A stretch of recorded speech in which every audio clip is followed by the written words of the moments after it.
Et justement, parce que toi, tu parles de bean to bar, et c'est vrai, depuis quelques années, là, c'est vraiment en effervescence dans le monde entier, aux États-Unis, en Angleterre, en France, enfin bref. Et qu'est-ce que toi, tu penses de cette mouvance-là de bean to bar?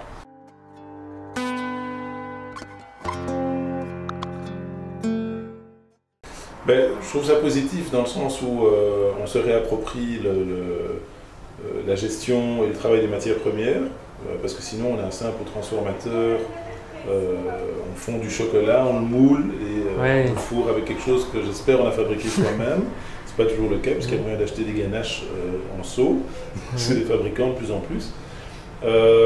Donc c'est bien, ça veut dire qu'on retourne vers les matières premières. Maintenant il faut savoir que le cacao c'est vraiment, enfin ça vous le savez, mais c'est vraiment une matière première fragile et c'est compliqué d'avoir un produit fini nickel.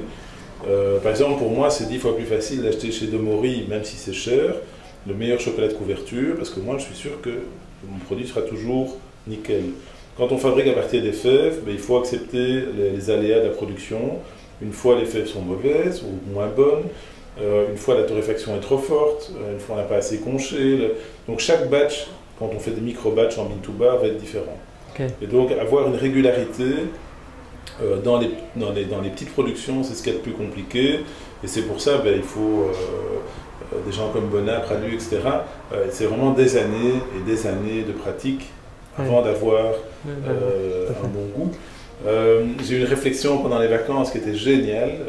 C'est une Belge qui s'est lancée dans le vin en France. Enfin, ils ont tout un domaine en Provence et ils ont ils ont planté des vignes. Et elle me dit, on a fait un bon vin par accident.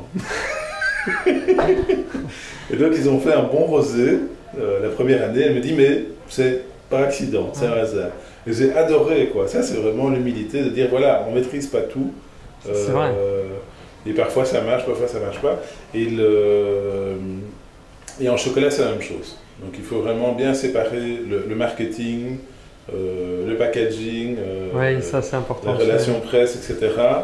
L'image qu'on veut donner et puis la qualité réelle du produit. Et donc là il faut vraiment être...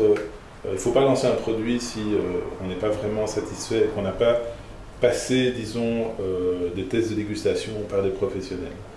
Parce que sinon on met du charbon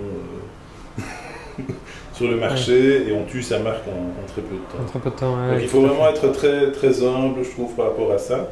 Mais c'est vraiment intéressant, le fait de...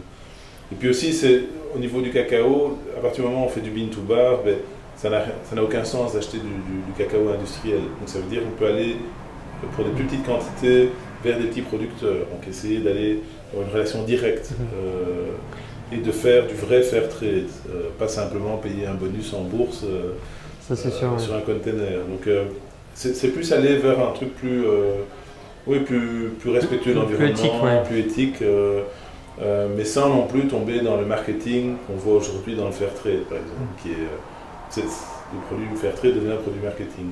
Donc je trouve que c'est une chouette approche pour la maîtrise du procédé, donc au niveau personnel, savoir comprendre sa matière première, pour les gens qui travaillent sur le projet, parce que c'est super excitant, et puis travailler vraiment en amont avec les producteurs.